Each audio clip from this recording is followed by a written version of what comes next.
The contractor's number came in 5 words: $85,000, minimum. 12 commercial rooftop HVAC units across 2 buildings, identical failure codes on the building management system, one estimate that landed on Terrence Mallory's desk on a Tuesday morning and sat there for 3 hours while he read it 4 times trying to find the part he had misunderstood. He had not misunderstood any of it. Cascade Climate Solutions had been the maintenance contractor for both buildings since Terrence had bought the property 7 years earlier. They arrived on schedule, they filed their reports on time, and they had never once in 7 years given him reason to look at them sideways. He had trusted that consistency the way a man trusts anything that is never broken, which is to say completely, and without the kind of verification that trust tends to discourage. Terrence Mallory owned 2 mid-sized commercial properties on the east side of Hamilton, Ontario.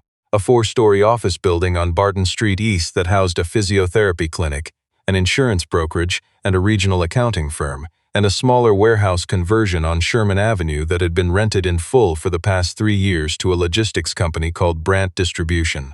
He had bought both properties after 19 years working procurement for a steel fabricator, saved carefully, borrowed conservatively, and built something modest that was supposed to carry him and his son Elliot through the next 20 years without requiring either of them to work themselves into the ground to sustain it.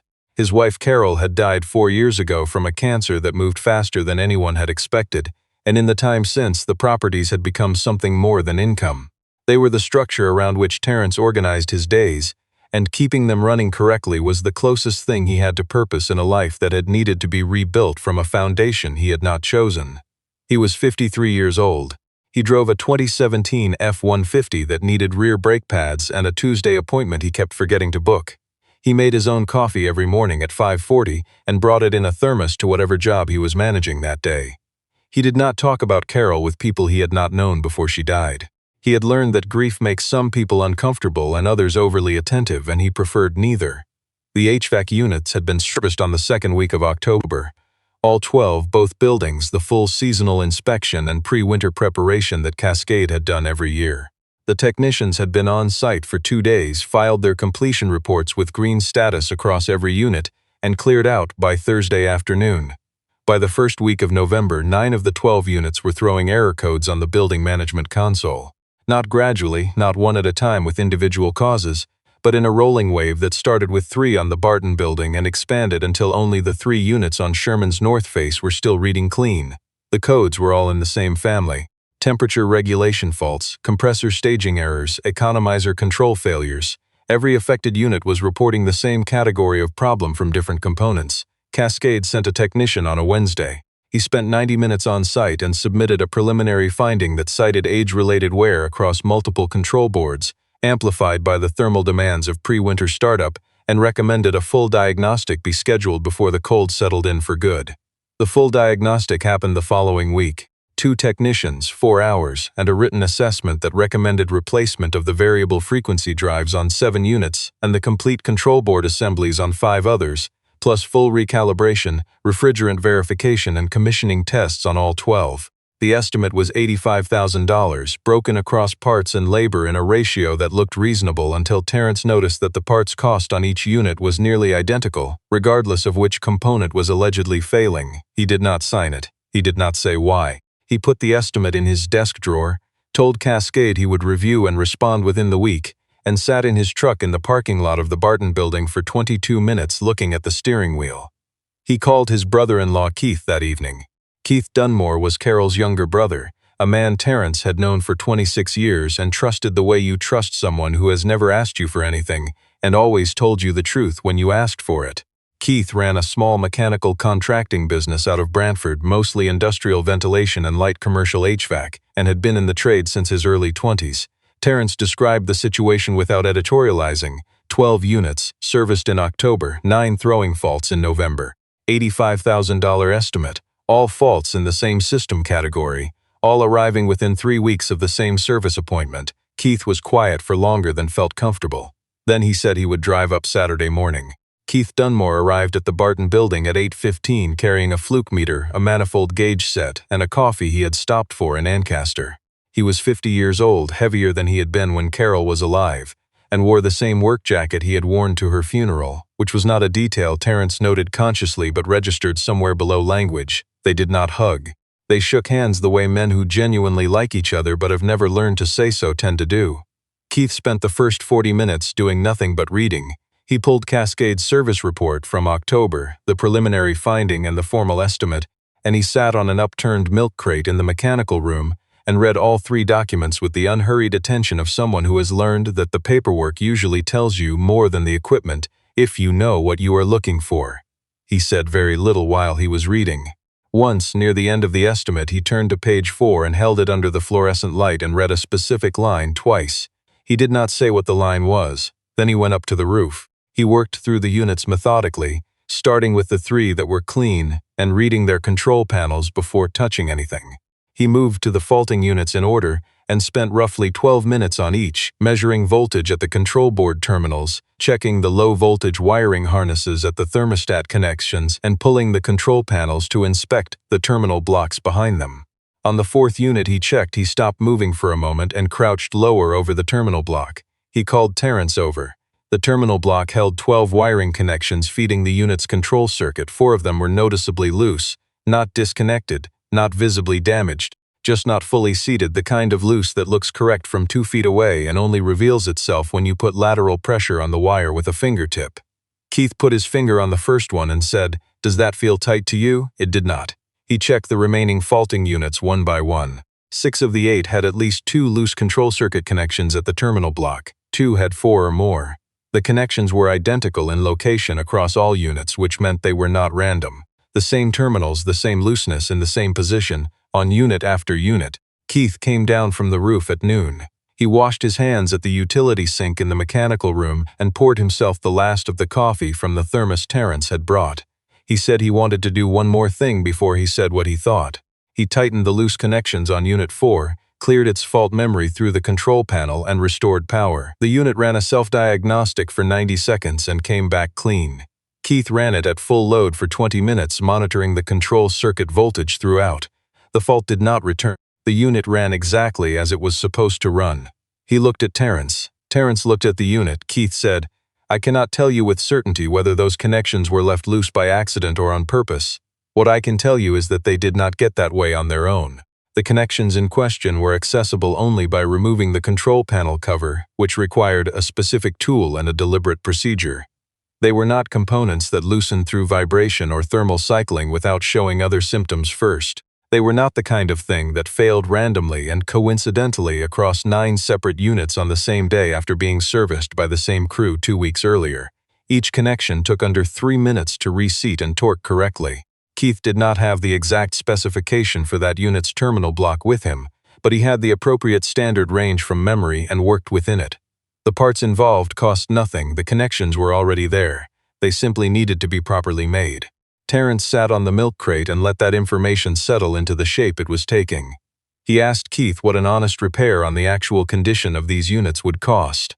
Keith said labor to go through all 12 units and address whatever loose connections existed, plus a proper diagnostic on each to confirm no secondary issues had developed from weeks of fault operation, maybe $1,200 total if you were paying a fair rate, possibly less. Terrence was quiet for a moment and then said, "They quoted $85,000. Keith did not say anything to that. There are numbers that respond to silence better than to comment. Over the next 3 hours, Keith worked through the remaining 8 faulting units. He found loose control circuit connections in 6 of them. On 2 units he found additional minor issues that were genuine, a worn contactor on one and a refrigerant pressure reading that was slightly low on another, things that warranted attention but were straightforward and inexpensive to address.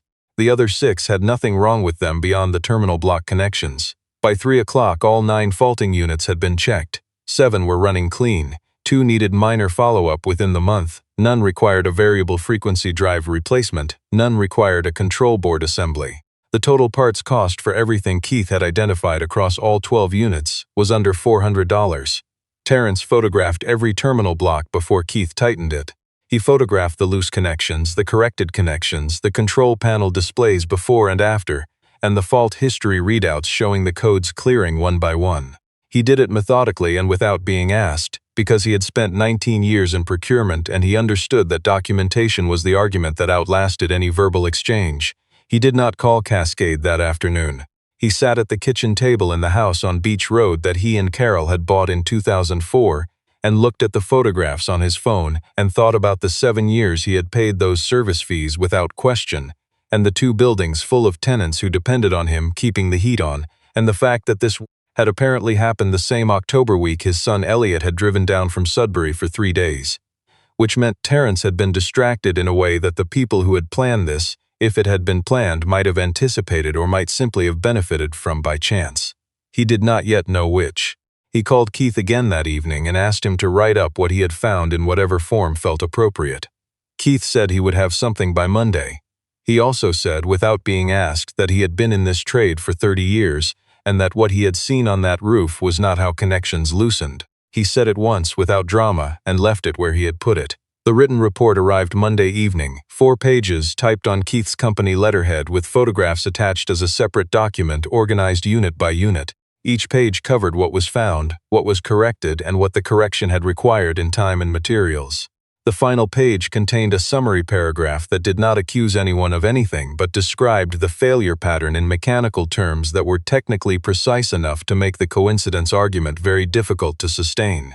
Terrence read it twice and then read Cascade's original estimate again, this time with the knowledge that the proposed variable frequency drive replacements and control board assemblies would have addressed symptoms while leaving the actual condition of the terminal block connections unchanged. On Tuesday morning, he called the property manager for both buildings and asked them to compile the service history and access logs for October. By afternoon, he had confirmation that Cascade's crew had been the only external technicians with roof access during the pre-service window. He also had something he had not expected. One of the Barton building's tenants, the physiotherapy clinic on the 2nd floor, had a staff member who smoked on the rear fire escape and had been up there on a Wednesday afternoon in mid-October. She had mentioned to the property manager at the time that the Cascade guys on the roof seemed to be spending a long time around the mechanical units for a routine visit, which she had noted only because she had been waiting to use the escape to go back inside, and they had been blocking the upper landing. Terrence wrote that down without assigning more weight to it than it could carry. It was an observation, not evidence. But it was a detail that had not been there before. He requested a formal meeting with Cascade's general manager, a man named Douglas Harker, for the following Thursday. He did not say what the meeting was about beyond reviewing the October service visit and the November estimate. Harker confirmed without apparent concern. The night before the meeting, Elliot called from Sudbury. He was 31, worked in mine ventilation, and had his mother's habit of asking the direct question while everyone else was still warming up to the topic. He asked how the buildings were doing. Terrence told him briefly what had happened. There was a pause on the line. Elliot said, "Dad, you know that's not an accident." Terrence said he didn't know that yet. Elliot said, "Yes, you do." Terrence did not answer that directly. He asked about Elliot's week instead, and they talked about other things for 20 minutes. And when they said goodnight, Terrence sat in the chair by the window that Carol used to sit in to read and looked at the street without seeing it for a long time. He had spent 4 years learning how to carry things without putting them down. And one of the things he had learned was the difference between the weight of grief and the weight of anger. Grief curved inward, anger had a direction, and what he was feeling, sitting in that chair on Wednesday night, had a direction. He brought 2 folders to the meeting. One held Keith's 4-page report with the photographs. The other held Cascade's October service record, the preliminary finding, and the $85,000 estimate, along with a single page he had prepared himself listing the unit numbers, the connections that had been found loose in each, the date those connections had been corrected, and the post-correction fault status of each unit. Douglas Harker arrived with his service manager, a man named Paul Croft who had been on the original October crew. They were professional and unhurried. They set a folder of their own on the table. They appeared entirely comfortable. Terrence opened his folder and set the single summary page on the table between them. He described what Keith had found, walking through it unit by unit, without raising his voice and without editorializing. He described what the correction had involved. He described what it had cost. Harker listened with the practiced expression of a man managing a customer complaint. When Terrence finished, Harker said that loose terminal connections of the kind described were a known symptom of the exact control board degradation Cascade had documented in their assessment. He said that tightening them was at best a temporary measure, and that the underlying board failure would continue to progress regardless of surface-level intervention. He said this with the authority of someone who expected the technical language to be sufficient. Terrence set Keith's report on the table. He said the person who had examined the units and corrected the connections had 30 years of commercial HVAC experience, and his findings were documented with photographs and unit-specific voltage readings taken before and after each correction. He said that 7 of the 9 faulting units had been running without fault for 9 days since the connections were addressed, with no recurrence. Paul Croft said that 9 days of operation did not establish long-term reliability, and that the control boards in question had documented stress indicators that would not be visible on a standard panel check. Terrence placed the photograph of Unit 4's terminal block on the table. He placed the before photograph beside the after photograph. He said, "These are the connections on Unit 4 as they were found, and as they were corrected. I'd like you to explain to me how connections in this location, behind a panel that requires a specific procedure to open, loosen to this degree from normal operation within 3 weeks of a service appointment that included opening this panel." The room was quiet for a moment that lasted longer than it should have. Harker said that thermal cycling and vibration could produce connection loosening over time, particularly in older terminal blocks. Terrence set the second photograph on the table. Unit 7, same location, same looseness. He set down Unit 9, Unit 11. He lined them up in a row. He said the same terminals. The same degree of looseness. On units of different ages in different buildings, in different orientations on the roof. All serviced by the same crew on the same 2-day visit. Neither Harker nor Croft said anything to that. Terrence gathered the photographs and aligned them with the edge of the folder. He said he was not going to speculate about what had occurred during the October service visit because he did not have certainty about intent, and he was not prepared to state something he could not verify. He said what he was prepared to state was that he had documentation showing the actual conditus of the units, the correction that had been made, and the outcome of that correction, and that he would be sharing that documentation with his legal advisor before making any further decisions about the estimate, the service contract, or anything else. He said he was also prepared to share it with the Electrical Safety Authority and the Better Business Bureau if it became necessary. He closed the folder. The meeting ended without a formal resolution. Harker said Cascade would review the service records internally and follow up within the week. His voice had changed in a register that was almost imperceptible but not quite. Croft did not speak again after the photographs. Harker called 4 days later. The call lasted 11 minutes. He said Cascade had conducted an internal review of the October service visit and had identified a procedural shortfall in the terminal connection verification step of their pre-winter protocol. He said this was not standard practice and did not reflect the company's service standards. He said Cascade was prepared to waive the estimate entirely and to complete the remaining minor repairs on the 2 units Keith had flagged at no charge under a written correction agreement. He did not use the word sorry. He did not acknowledge that the connections had been left loose in any way that was other than inadvertent. But the offer was specific and it was in writing, and it released Terrence from the $85,000 estimate with no remaining obligation. Terrence accepted the terms. He did not accept them because he was satisfied. He accepted them because the buildings needed their heat managed properly before December, because Elliot was coming down again for Christmas, and Terrence did not want to spend that visit in a legal proceeding, and because there are situations in which the appropriate move is to take what is offered and keep what you know. He terminated the service contract in January. He hired a one-man mechanical operation out of Stony Creek named Walt Corhonen, who had been running his own shop for 22 years and came recommended by Keith with 2 words: he's honest. Walt's annual service agreement cost $900 less than Cascade's and included quarterly check-ins rather than semi-annual. He arrived for the first visit in February with his own thermos and no assistant and spent 4.5 hours going through every unit on both roofs before he wrote a single word on his inspection form. Terrence watched him work for a while and then went inside to deal with a lease renewal on the 3rd floor. When Walt came down, he handed over a 2-page report that listed 4 items requiring attention within the year, all minor, and 11 items that were in good condition and required nothing. He circled the 11 in pencil and said, "These are fine. Don't let anyone tell you otherwise." Terrence had that sentence in his mind for a long time afterward. In March, Elliot drove down again without a specific reason, and they spent a Saturday doing the rear brakes on the F-150 in the driveway, which Terrence had finally booked. They worked mostly without talking, handing tools back and forth in the way that people who have worked alongside each other before can do without instruction. Elliot asked once how the buildings were going. Terrence said they were running well. Elliot nodded. He did not ask follow-up questions. He handed Terrence the torque wrench and held the caliper bracket in place while Terrence set the bolt. There was a shelf in the office Terrence kept at the Barton building, above the filing cabinet, that held a framed photograph of Carol from their last trip together to Prince Edward Island, A coffee mug from Elliot's University that had lost its handle and been kept anyway, and as of February, a printed copy of Keith's 4-page report folded along its original creases, not displayed, not framed, just kept, the way certain documents stay in reach, not because a person needs to consult them regularly, but because they represent a moment when something could have gone very wrong and did not, and the margin between those two outcomes had been a phone call, a Saturday morning, and someone who showed up with a fluke meter and told the truth. The $85,000 estimate sat in the bottom drawer of the same filing cabinet, filed under the year behind everything else. Terrence had not thrown it away. He was not entirely certain why, except that there are some numbers you keep not as a reminder of what you paid but as a record of what you almost did.